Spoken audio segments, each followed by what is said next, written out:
Hola, buen día.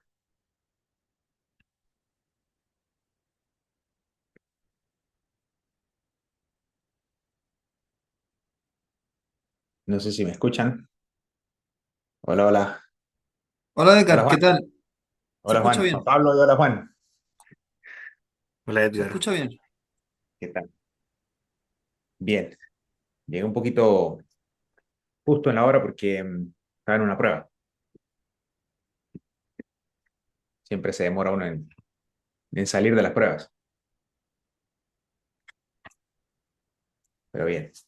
Creo que vamos a tener oportunidad de empezar bien a la hora. Eh, bueno, igual hay 9 hasta ahora conectados, ahí se van conectando. Yo creo que, Juan, no sé si te parece que partamos en unos 5 minutos. Sí, claro, ningún problema. Eso, para darle tiempo a que se vayan conectando algunos más. Bien, gracias, Juan.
Bien, buenos días a todos y todas.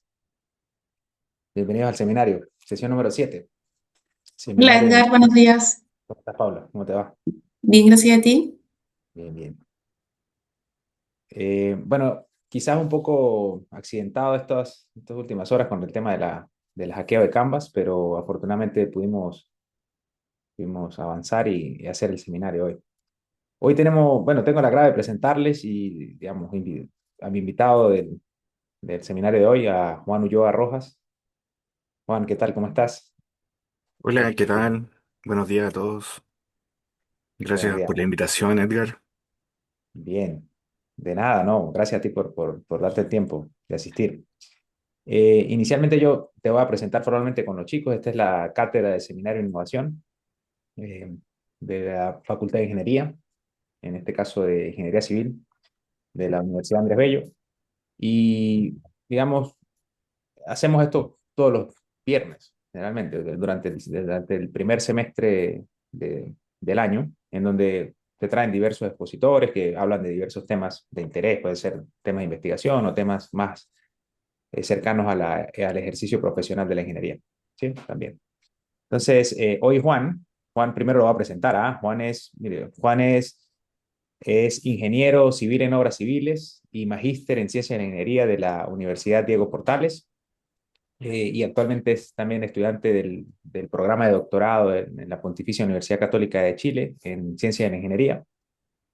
Juan también ha sido profesor de las cátedras de estructuras y las cátedras de diseño estructural en la UDP, también en la Diego Portales. Y personalmente lo considero mi amigo. Así que, la verdad que con mucho agrado de tenerte hoy aquí, Juan, que nos viene a traer hoy el tema del seminario. Entonces, sin más, el escenario es tuyo para que tengas la presentación y bueno, después podamos hacer algunas preguntas y eh, consultas, lo que sea, acerca del tema. Bien, Ya, adelante, Juan. perfecto. Gracias por la presentación, Edgar. Voy a compartir pantalla. No sé si estoy habilitado para eso. Sí, Prueba a ver, ya debería estar. sí estoy habilitado. Ahí está. Así que...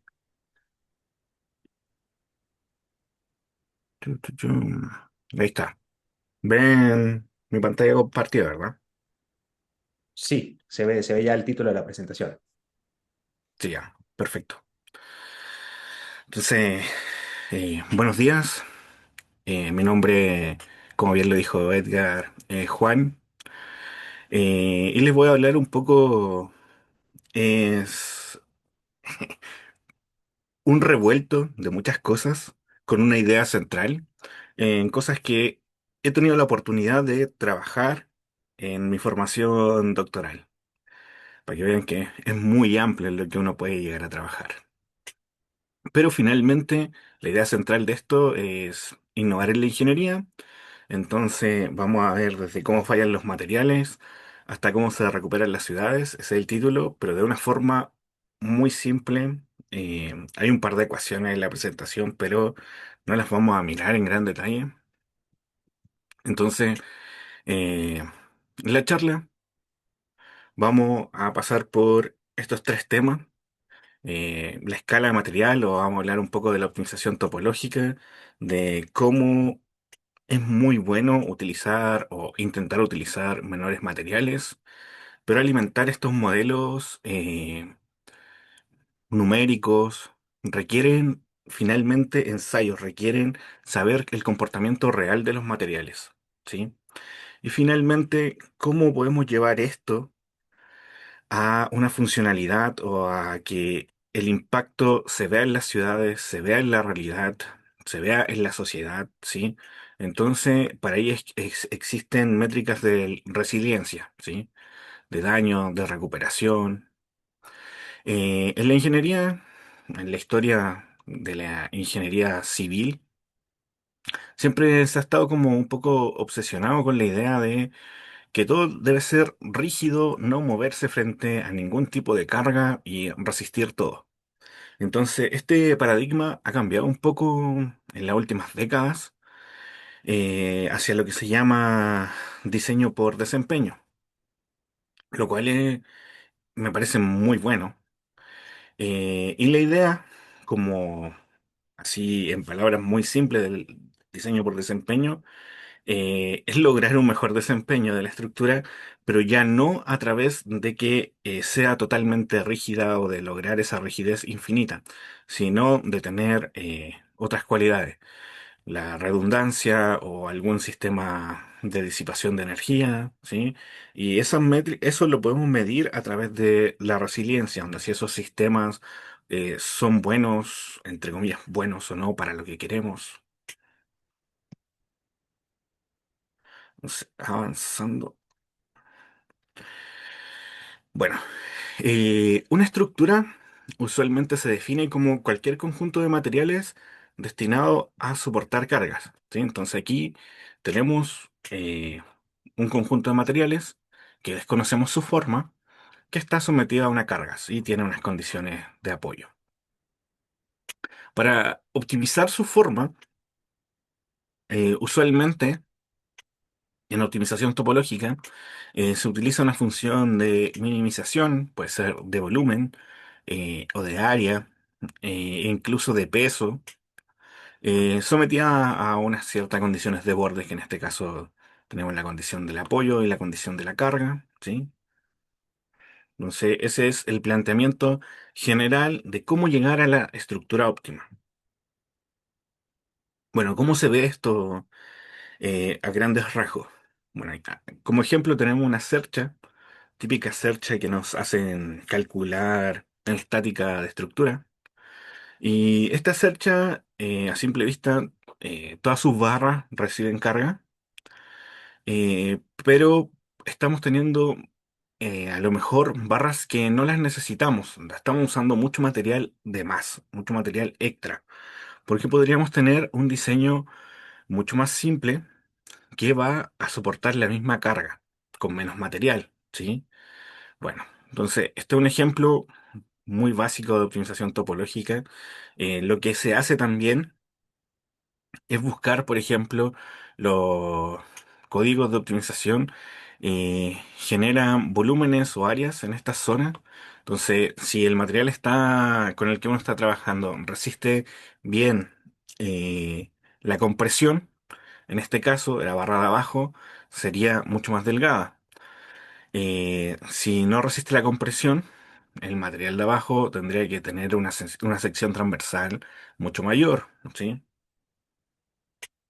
Y la optimización topológica también se usa o se ha usado para otras cosas. Aquí hay un intento de replicar esta estructura, esta torre de Seúl, de Corea del Sur. Entonces, eh, hacen, la cargan lateralmente, una estructura que tiene dimensiones similares, y llegan a esta estructura que está optimizada topológicamente para estas cargas laterales. Y luego, a este volumen, le generan una carga torsional y llegan a esto, ¿sí? Lo que vemos que en general son muy similares a la estructura construida, ¿sí? Una estructura que se prueba que funciona. Entonces aquí tenemos un ejemplo de un caso en el que se podría utilizar. Y acá simplemente la figura muestra unas impresiones 3D a escala. Bueno, para alimentar los modelos eh, necesitamos saber cómo se comportan los materiales. Entonces, los materiales tienen muchos comportamientos. eh, Depende de su forma, de dónde vengan, de cómo sean, ¿sí? Y para entenderlos, conocerlos mejor, usualmente necesitamos hacer ensayos, ¿sí? Entonces, yo en mi formación doctoral tuve la oportunidad de realizar ensayos en huesos. Trabajé con huesos de cerdo. ¿Cuál era el objetivo de esto? Gente del Instituto de Biomédica estaba desarrollando eh, un cultivo que se supone, bueno, que está mostrado ya, que aumenta la resistencia a los huesos. y la ductilidad. Eh, y finalmente ellos lo trabajaban en escalas muy pequeñas, todos sus ensayos. Entonces, para llevarlo a una escala un poco mayor, entre comillas, nosotros decidimos utilizar ensayos de suelo, ¿sí? Entonces aquí tenemos el ejemplo de un hueso montado en un ensayo triaxial. ¿Cuál era el objetivo de esto?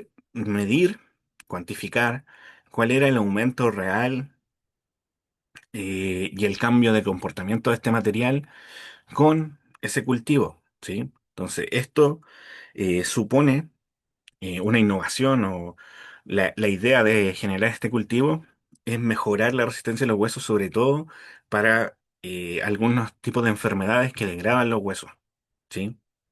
Entonces, como ya no podemos evitar esa degradación, incluso con la edad, podemos fortalecerlos de otra forma. Entonces, una idea que se está trabajando, que no se ha probado en ningún tipo de animal, ni en humanos menos todavía, es esto. Cultivos que fortalezcan los huesos. Entonces, esta es una idea que va a llevarlo a un futuro. Ojalá tengamos la suerte de tener eso en un futuro y si llegamos a tener alguna de estas enfermedades, tener una solución o una mejora para la vida, ¿sí? Siguiendo, todos los materiales tienen muchos comportamientos, ¿sí? Cada material tiene su propio comportamiento. El típico es el acero, ¿sí?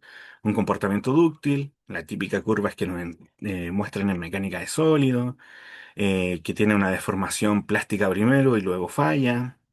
El concreto, que falla frágil, ¿sí?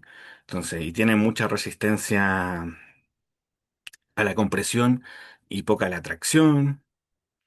La madera, que es anisotrópica, entonces depende de qué lado de la fibra esté cargando, es cómo reacciona. Entonces, por el lado de la fibra, tiene mayor resistencia.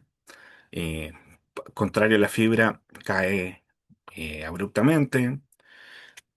Hay otros materiales que son compuestos, que también son anisotrópicos. Las rocas y los materiales, usualmente las rocas tienen planos de fallas que son muy notorios, que son visibles, ¿sí? Y de estos ensayos que son cosas que podemos medir relativamente fácil, ¿sí? Se generan criterios de falla. Estos criterios de falla son muy comúnmente utilizados en los suelos, ¿sí? Donde enseñan mecánica de suelo, siempre vemos criterios de falla. Pero hay criterios de falla para todos los materiales y de muchas formas, ¿sí? Para frágiles, dúctiles, eh, mucho material no lineal, hay materiales que son mucho más extraños. Entonces, siempre hay criterios de falla para todo esto que se adecúan a la realidad. Onda, son simplificaciones de la realidad. La realidad siempre es más compleja, ¿sí? Y también eh, un poco de cómo llevar esto, eh, tanto la optimización de los materiales o de los recursos que tenemos, de cómo entendemos el funcionamiento de los materiales, cómo lo llevamos a la realidad. Yo en la actualidad estoy también desarrollando mi tesis, ahora en otra cosa, porque es un pequeño cambio. Estoy trabajando en resiliencia sísmica, pero de estanques de almacenamiento de líquido, ¿sí? Entonces, los estanques de almacenamiento de líquido son estructuras críticas. eh, ¿Por qué? Porque sirven para muchas funciones en las ciudades. Por ejemplo, aquí tenemos un video de un data center, ¿sí? Entonces, hoy en día está todo conectado, toda la información en línea, los data centers son cruciales, la IA se utiliza mucho. Eh, pero estos lugares necesitan enfriar los servidores. Entonces, para eso mantienen líquidos de refrigeración o agua en estanques de almacenamiento de líquidos. Otro lugar donde son críticos los estanques de almacenamiento puede ser un aeropuerto. O sea, aquí tenemos imágenes de antes del terremoto del 2010 a la izquierda. el estanque que tiene la banda roja, un estanque de agua. En caso de emergencia tiene que haber un estanque de agua. Y acá vemos cómo el estanque de agua, debido al terremoto del 2010, colapsó. Entonces, el aeropuerto, fuera de las fallas no estructurales que tuvo, que fueron muchas, eh, también su funcionamiento se vio afectado gravemente por no tener abastecimiento de combustible. No vuelan los aviones sin combustible. ¿Sí? Y esto es registros de incidentes en las ciudades. Se han visto a lo largo de toda la historia. Por ejemplo, aquí tenemos en Francia en el 66 una explosión de gas, ¿sí? También con estanques de almacenamiento, en este caso de gas. Entonces, hubieron 18 víctimas fatales. En México, ¿sí? Llamaron un holocausto, también explosiones de estanques de almacenamiento de gas, de 500 a 600 fallecidos. En la India, aquí las imágenes son bien crudas, pero aquí se liberó una fuga de un gas isocioanato de metilo, que dejó más de 3.000 muertes inmediatas y se estiman que entre 15.000 a 20.000 víctimas posteriores, lo que no es menor, es un incidente muy, muy grave. Y los estanques de almacenamiento también se tiene registro de que han sido estructuras dañadas a lo largo de muchos sismos de la historia. Y si se fijan en los sismos que tengo en la presentación, no son sismos que uno diga, como chileno al menos, oh, qué gran sismo. No. Entonces son estructuras eh, muy críticas. Y necesitamos entender cómo mejorarlas, cuáles son los modos de falla para poder aplicar algún sistema de mejoramiento ahí, o utilizar a lo mejor un material que sea más conveniente. O a lo mejor la forma no está siendo la óptima, ¿sí? Y bueno, estos terremotos claramente evidenciaron múltiples fallas en los estanques, que es lo que les comentaba. Y también tenemos el emblemático caso de Chile, ¿ah? 2010, Maule 2010 con una magnitud de momento de 8.8. También se registraron muchas fallas en los estanques y una pérdida económica no menor. Entonces, no solo falla la estructura, ¿ah? También eh, tenemos problemas en la economía, donde tenemos un gran impacto en la economía y eso afecta finalmente a todos, ¿sí? Se estima que se perdieron 125 millones de litros de vino por las fallas en los estanques de almacenamiento, ¿sí? Entonces, la pérdida aquí ya no pasa a ser solo una pérdida estructural, ya no solo hubo falla en la estructura, también toda la cadena ya falló porque ya no hay vino. Entonces, eh, un problema. Y si estos fueran un químico, como el que mostrábamos en las imágenes, venenoso o peligroso, o un gas tóxico, podría ser mucho más grave o consecuencias mucho mayores. Eh, el valor por pérdida directas en inventario se calcula en 250 millones de dólares. ¿Sí? Estoy hablando solo de la industria del vino que se registró.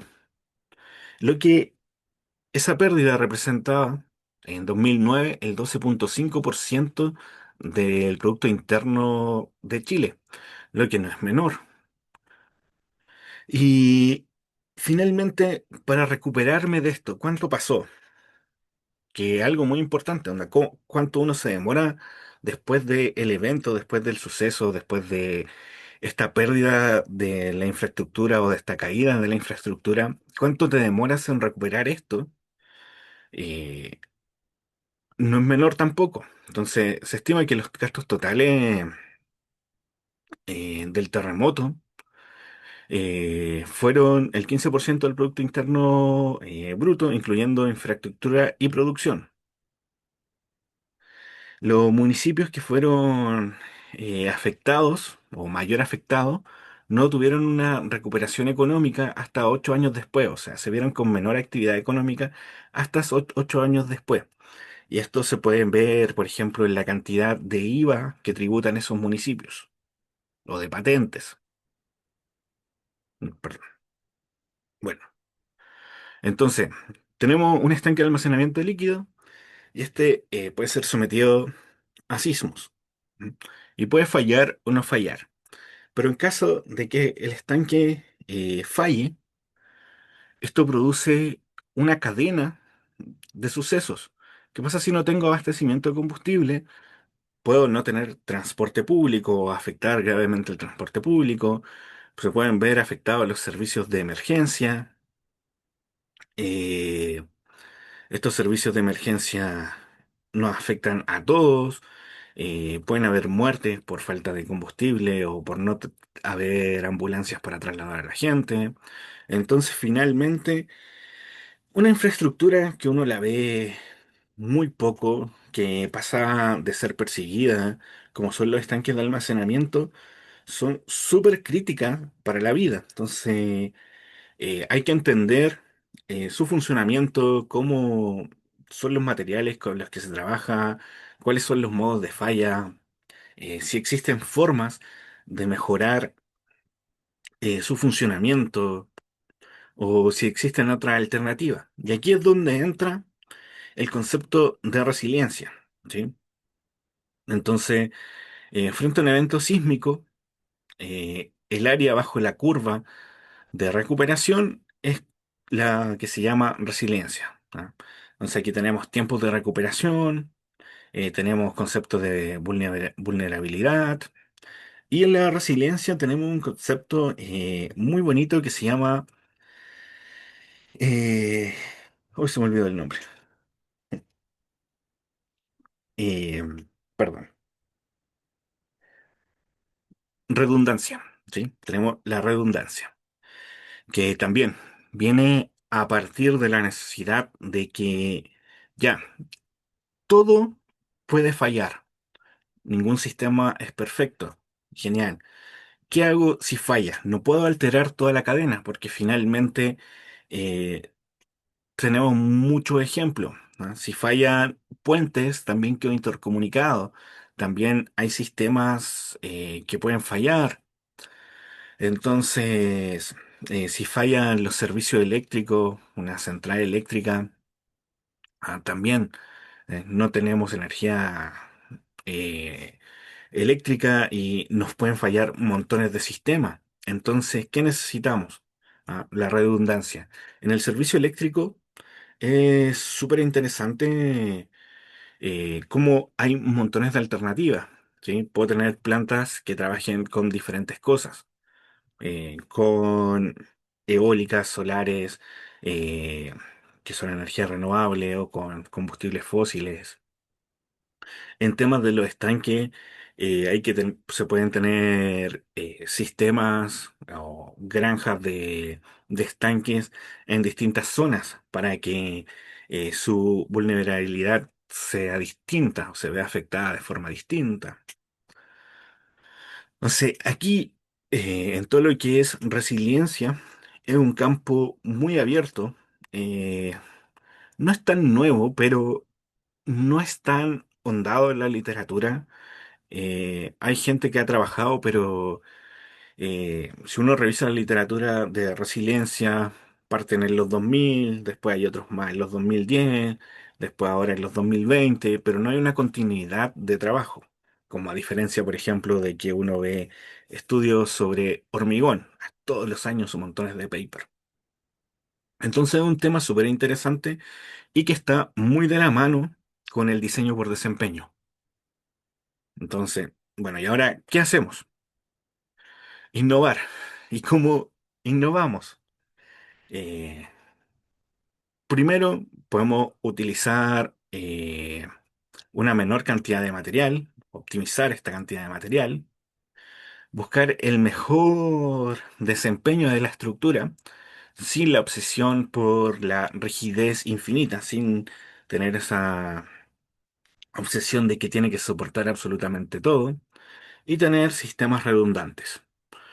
Un par de ejemplos de esto, abordados, abocados totalmente a los estanques, es, por ejemplo, hay muchos estanques que normativamente se tienen que anclar. Entonces ya, genial. Anclar restringe un poco el movimiento de los estanques, ¿sí? Evita que se vuelque, pero puede producir otros daños en la estructura, en el manto del estanque. Entonces, Tapia y colaboradores, ¿qué hicieron? Agarraron una idea de un disipador de energía que se llama Tabas y lo adaptaron a un anclaje. Entonces ahora tienen un anclaje por disipación de energía. Entonces, perfecto.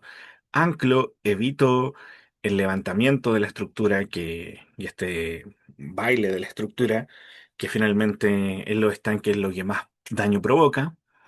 Y también ayuda a disipar la energía de los movimientos, principalmente movimientos sísmicos, que en Chile es de los que más nos afecta. Y siguiendo con la misma idea, en un edificio podemos aislar, ¿sí? Entonces, los modos de vibración de la estructura cambian drásticamente. Ya no voy a tener varios modos dominantes, voy a tener uno, dos dominantes, ¿sí? Eh, entonces, los invito a cultivar su idea, a leer. Claramente no son las únicas formas, hay muchas formas de mejorar los sistemas y queda mucho por hacer en esta área, mucho por hacer para utilizar menos recursos, para que los sistemas tengan un mejor desempeño. Así que eso, muchas gracias. Muy bien, gracias Juan. Eh, bueno chicos, si alguno quiere hacer alguna consulta, pregunta, adelante.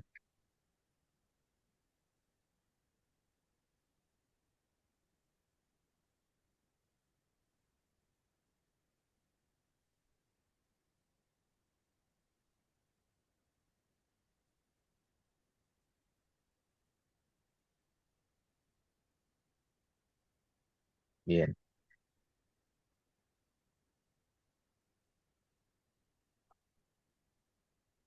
Juan, yo tengo una consulta, ¿sí? Mande. Fíjate, en los tanques de almacenamiento, ¿cuál consideras tú que puede ser como, o lo que se ha visto en la literatura, consideras tú que puede ser el peligro máximo? ¿Dónde hay que tratar de reforzar, eh, o esto depende de múltiples factores, incluido el elemento de almacenamiento? ¿Cuál crees tú que es como el talón de Aquiles de los tanques? Bueno, en los estanques de almacenamiento de líquido como tal, Ah, eh, está totalmente reportado en la literatura y trabajado que el pandeo pata elefante, que es llamado de esa forma, que se da en la parte inferior del manto, es el que más se da, ok. el que más se ve en todos los sismos, ¿sí? No es el único, pero sí se ve. Y para este hay varias soluciones propuestas en la literatura. Los anclajes que mostré, ahora hay un paper nuevo que trae una especie de aislador, que es una goma de caucho que se pone por el borde junto con la fundación. Ujú. Eh, yo estoy trabajando también en un sistema de protección sísmica para eso. Entonces, finalmente ese es como el pandeo más reportado. Bueno, otra que se me ocurre acá.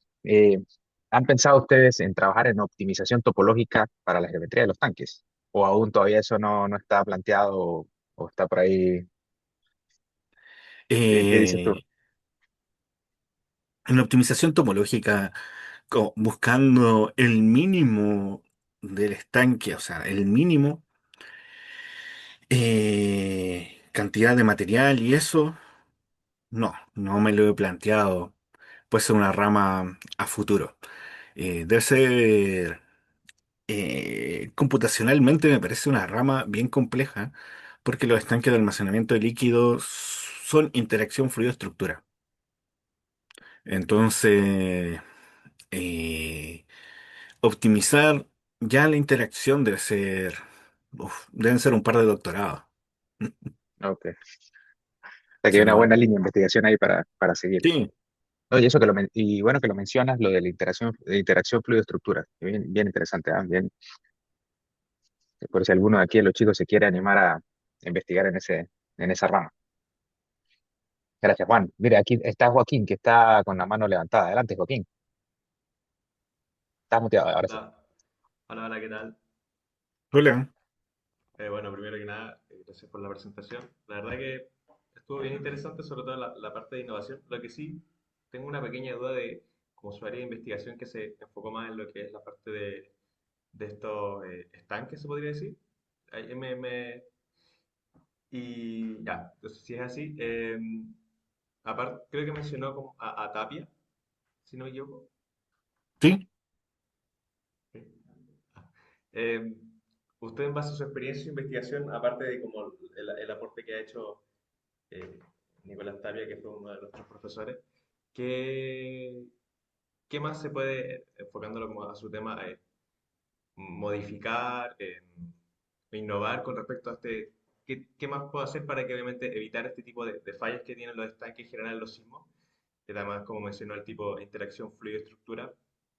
eh, ¿Qué más se puede hacer, digamos, aparte de estos pequeños mecanismos que o permiten como oscilar conjunto con el estanque con respecto al sismo? ¿Qué más se puede hacer? ¿Qué más allá, digamos, podemos llegar de esta etapa de innovación con respecto bueno, a esto? muy similar a lo que le contestaba a Edgar.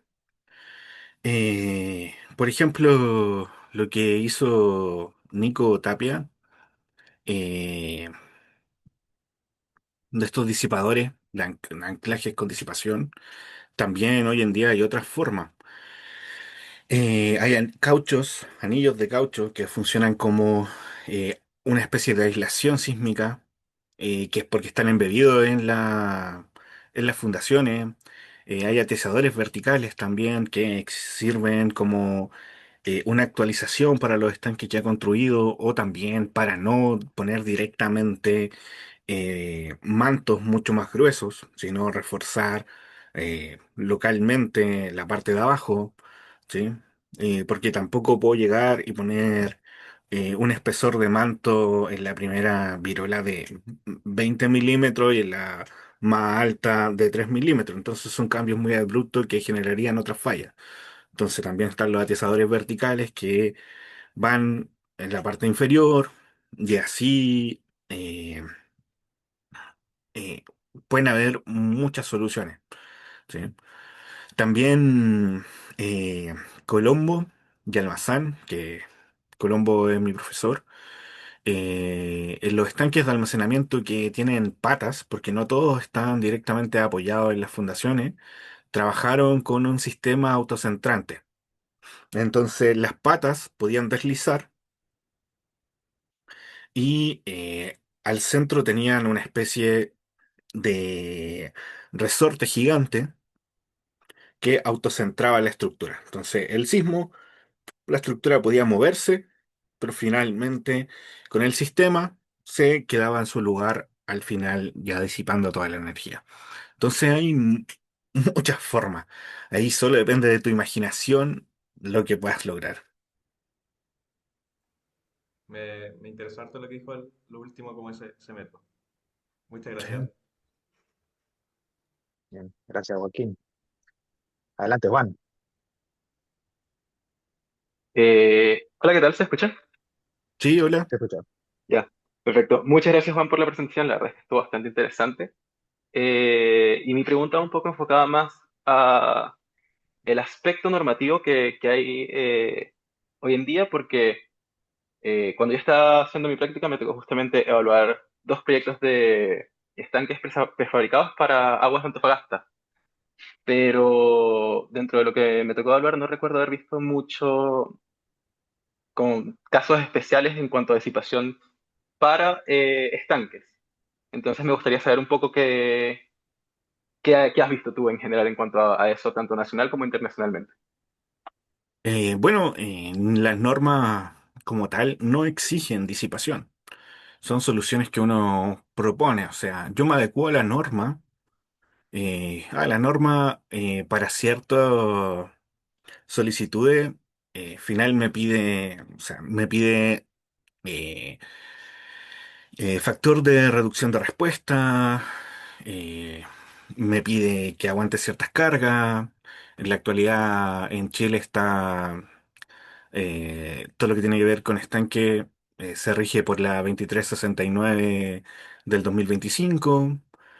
Eh, También tenemos la API 650 con el anexo E, la neozelandesa, que esa está del 2009. eh, y finalmente, el tema de la disipación o aislación no lo exigen las normativas, no está de gran medida tratado en la normativa. Son soluciones que uno propone para adecuarse, para mejorar los sistemas y eh, ojalá algún día lleguen a estar en la normativa, pero eso es un camino largo. Entonces, no sé si respondo tu pregunta o no, la verdad. Un poco, pero también quería como saber si es normal esto a nivel internacional, que en en los otros países tampoco se considere dentro de la normativa, Sí, sí, o no es si es algo normalizado. que...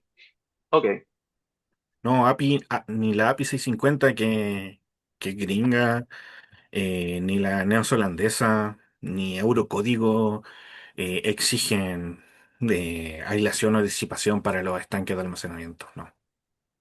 ya, perfecto. Vale, muchas gracias. De nada. Gracias, Juan. Gabriel, sale nomás. Hola, buenas, Estás ¿se me Estaba muteado, escucha? Gabriel. muteado. ¿Se me escucha, cierto? Ahora sí, sí. Ya, ya. Hola, don Juan, muchas gracias por la presentación. Todo súper bacana. Yo tenía una pregunta, pero, perdón, Eh, respecto a cómo se relacionaba, es más de la presentación, que es de cómo se relacionaba el tema de como el mejoramiento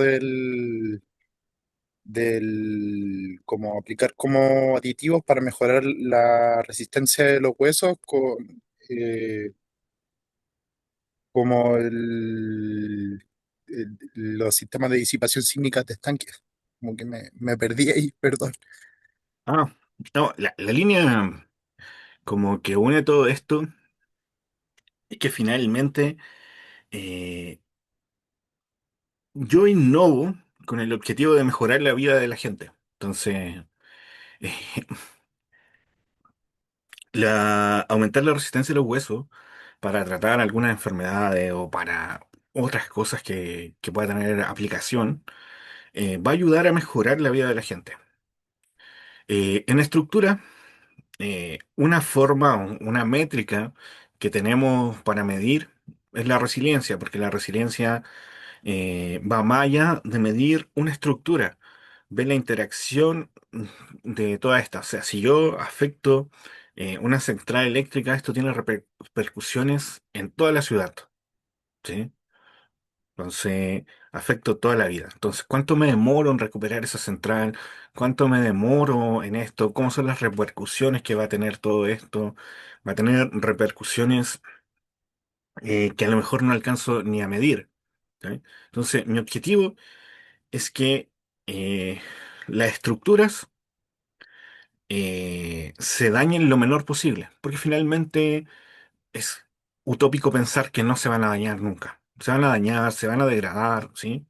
Entonces el objetivo es mejorarlas lo mejor posible y tener sistemas que sean adecuados para eso, tener sistemas redundantes. El hueso también es algo que primero nosotros necesitamos generar ensayos para obtener cómo se comportan los materiales de una forma más real, para luego adecuarlo a modelos, ¿sí? Y lo del hueso lo mostré en particular para eso, ensayo y también como una muestra de qué se hace en la ingeniería un doctorado muy random.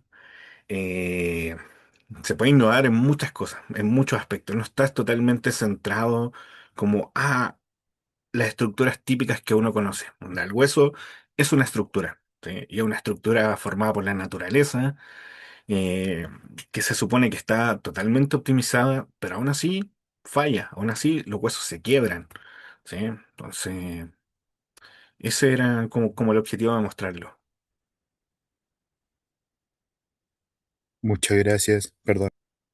Sí, gracias a ti. Gracias, Gabriel. Juan, a mí se me ocurrió otra cosa, o sea, para preguntarte. Fíjate que no sé si tú, en la experiencia que tuviste trabajando con huesos y tratando de modelar o de obtener alguna curva de comportamiento, que sé que no es fácil, la de obtener la curva de comportamiento de una estructura viva como los huesos. em, ¿Tú dirías que existe una ley matemática más o menos clara que pueda relacionar geometría con resistencia en la parte de la estructura interna del hueso? ¿Qué viste tú por ahí o es o algo que está escribiéndose aún? Sí, ¿no? Los huesos, eh, bueno, la estructura interna eh, son andamios, ¿verdad? Son un Ya, montón de eh, cavernas construidas, eh, y generan un sistema redundante, porque finalmente la capa externa del hueso es no es muy gruesa. Todo el andamio interior es lo que genera el soporte. Y este andamio se construye en cada animal, en cada persona, de forma diferente, de forma a cómo va su vida. Y sí hay curvas matemáticas que se pueden llegar a adaptar a esa forma, pero no recuerdo el nombre en este momento, pero son muy complejas. Generar eh, un modelo geométrico de un hueso interno es complejo. Lo que se hace es trabajar con micro CT, onda escáner de escalas pequeñas, ujú, para poder tener la geometría y poder modelarlo. No se generan esas geometrías. Eso es un trabajo más complejo. No está detallado en la literatura ni se ha hecho. ya. Pues se me ocurre, ojo, quizás no sé si tú habrás escuchado digamos, en la investigación que hiciste o lo habrás visto, habrán utilizado eh, el concepto este de índices fractales, geometría fractal, circularidad, en términos para, Sí, o sea, como para caracterizar, no sé, incluso densidad del hueso, se me ocurre. sí. Conozco los fractales, pero por mera curiosidad nomás. Pero ¿Ya? no, el hueso no se comporta como fractal. No, No, ya. No, no, no no tiene nada que tiene ver ahí, ¿no? esa. O sea, no podría decirte, no tiene nada que ver, pero no, el comportamiento no es fractal. No es como que yo vaya abriendo una capita y vaya viendo lo mismo. No tiene esa característica de los fractales. Excelente. Súper, Juan. Te agradezco. No sé si alguno quiere hacer otra consulta, algún comentario.